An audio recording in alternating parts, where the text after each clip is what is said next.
नमस्कार भारतवासियों। हरियाणा के सोनीपत जिले के गोहाना में पीएम नरेंद्र मोदी ने 59 मिनट के भाषण में फोकस किए दलित, किसान, खिलाड़ी, जवान और भ्रष्टाचार पर। भाषण की शुरुआत में उन्होंने कहा कि भाजपा की सरकार में हरियाणा खेती और उद्योग दोनों में देश के टॉप राज्यों में अपनी जगह बना रहा है। जब फैक्ट्रियां लगती है तो दलितों और वंचित को अवसर मिलते हैं, तभी सच्चा सशक्तिकरण संभव है। इसलिए सच्चा सशक्तिकरण मोदी सरकार में है, क्योंकि सरकारी संपत्तियां बेची जा रही है और रोजगार उत्पन्न किया जा रहा है। लेकिन हम बताते हैं कि कोई भी फैक्ट्रियां खोलते हैं तो चाहते हैं कि कम से कम कर्मचारी रखें और अधिक से अधिक प्रॉफिट करें, तो रोजगार कहां से सृजन होगा। सरकारी संपत्तियां को बेचकर और वह रोजगार का सृजन करने के उपाय सोच रहे हैं। किसान, खिलाड़ी, जवान और भ्रष्टाचार पर वह जोर दिए। भाषण के शुरुआत में उन्होंने बहुत कुछ कहे और भाजपा की सरकार में हरियाणा खेती और उद्योग के देश के टॉप जगह में बना हुआ है, ये बात बोलें।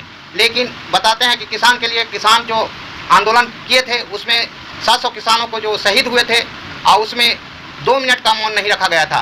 ये पर राहुल गांधी ने दुख जताया और वो बोले हैं, खास करके कंगना रनौत ने कहे हैं कि कृषि 3 कानून लागू होना चाहिए। और वो क्यों बोले, इस पर राहुल गांधी ने क्या कहे हैं, सुनिए। ये बीजेपी के 2 लोग होते हैं, ये आइडियाज को टेस्ट करते रहते हैं। ये किसी से कहते हैं कि आप ये आइडिया पब्लिक में रखिए और फिर रिएक्शन देखते हैं। यही हुआ है। उनके एक सांसद ने किसान कानून, जो काले कानून थे, उनको रिवाइव करने की बात की है। मोदी जी, आप क्लैरिफाई कीजिए, आप इसके खिलाफ हैं या आप फिर से बदमाशी कर रहे हैं? क्या वो किसान के कानून रिवाइव करेंगे या नहीं? और अगर करेंगे तो फिर मैं आपको गारंटी दे रहा हूं कि इंडिया गठबंधन पूरा इनके खिलाफ खड़ा हो जाएगा। 700 लोग शहीद हुए हैं, उनकी याद करनी है, उनकी रिस्पेक्ट करनी है। मोदी जी ने 2 मिनट मौन नहीं रखने दिया था, हम ये कभी नहीं भूलेंगे।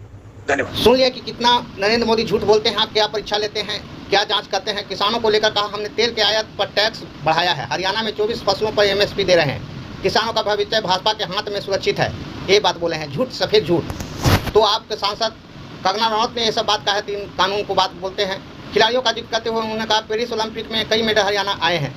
2038 में हमने कोशिश कर रहे हैं कि पेरिस ओलंपिक भारत में हो, इससे हरियाणा के खिलाड़ियों को बहुत फायदा होगा। लेकिन बताते हैं हरियाणा से खिलाड़ी अधिक चुने जाते हैं, लेकिन संपत्ति केंद्र सरकार कहाँ देते हैं, गुजरात में सबसे ज़्यादा देते हैं। और देखिएगा ये लिस्ट। जवानों को लेकर कहा, हरियाणा को लेकर अनेक संतानों ने जम्मू कश्मीर हालत को सामान्य बनाने में मदद की है। हरियाणा के वीर बेटों को आतंक और अलगाववाद के खिलाफ अपने प्राणी की आहुति दी है, ये बात बोले हैं। मोदी सरकार कितना झूठ बोलते हैं। भ्रष्टाचार कहते हैं कि भ्रष्टाचार, कांग्रेस के मुखिया ही भ्रष्टाचारी है, तो उनके सेवक लूट का लाइसेंस मिल जाता है, पीएम मोदी ने बोला है। लेकिन ये बताते हैं कि किसके शासनकाल में लूट का लाइसेंस मिलता है, कितने पुल गिर चुके हैं गुजरात में। और गुजरात में शिवाजी को जो मूर्ति बनाया गया वो 8 महीना नहीं टिके, इसके में लूट होता है, ये समझने की कोशिश किया। पीएम मोदी ने भाजपा सरकार के फायदे गिनाए। 10 साल पहले की कांग्रेस सरकार पर भ्रष्टाचार और दलितों के साथ अन्याय करने का आरोप लगाए हैं। लेकिन हम बताते हैं अत्याचार और आरोप कांग्रेस पर लगाए हैं, लेकिन हम ये बताते हैं कि मोदी सरकार में, खास करके बीजेपी सरकार में, ये सब कुछ बंद कर दिया गया है। यहाँ तक कि आरक्षण खत्म करने की साजिश की जा रही है। पहले तो लोग general, OBC, SC, ST general में जा सकता था परीक्षा में, लेकिन अब OBC में चुना जाएगा, SC, SC में चुना जाएगा, ST, ST में चुना जाएगा। मोदी सरकार में ये हो गई है। और बोलते हैं कि भ्रष्टाचार कम हो रहा। ये पीएम मोदी भाषण देते हैं, कोई तर्क संगत नहीं देते हैं और इतने झूठ बोलते हैं कि इनका कोई कार्यक्रम ठीक नहीं रहता है। लेकिन हम बताते हैं, वही बताते हैं, गोदी मीडिया कह रहे हैं कि भारत की अर्थव्यवस्था 5वें पर है, कुछ दिनों में जर्मनी, फ्रांस, अमेरिका को पीछे छोड़ देंगे। लेकिन गोदी मीडिया ये सच नहीं बता रहे हैं। प्रति व्यक्ति आय कितना है ये समझने की कोशिश कीजिए। वही बताते हैं कि इसके सरकार में क्या होने जा रहा है, क्या नहीं होने जा रहा है, ये समझने की कोशिश कीजिएगा। इनके सरकार में बहुत कुछ, महंगाई चरम सीमा पर है और आप बाजार में, आस पड़ोस में देखिए और समझिए। कर्ज में भारत सरकार, मोदी राज में भारत सरकार कर्ज में डूब गया। 14 प्रधानमंत्री के काल में कर्ज 55 लाख करोड़ था, वही मोदी राज में पहुंचा 205 लाख करोड़ के पार। और गोदी मीडिया वही कह रहे हैं कि भारत की अर्थव्यवस्था 5वें है, 3रे स्थान पर आ रहा है।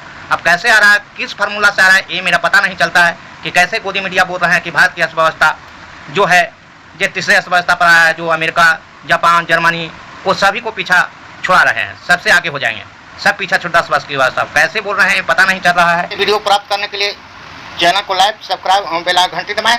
थैंक्स, धन्यवाद।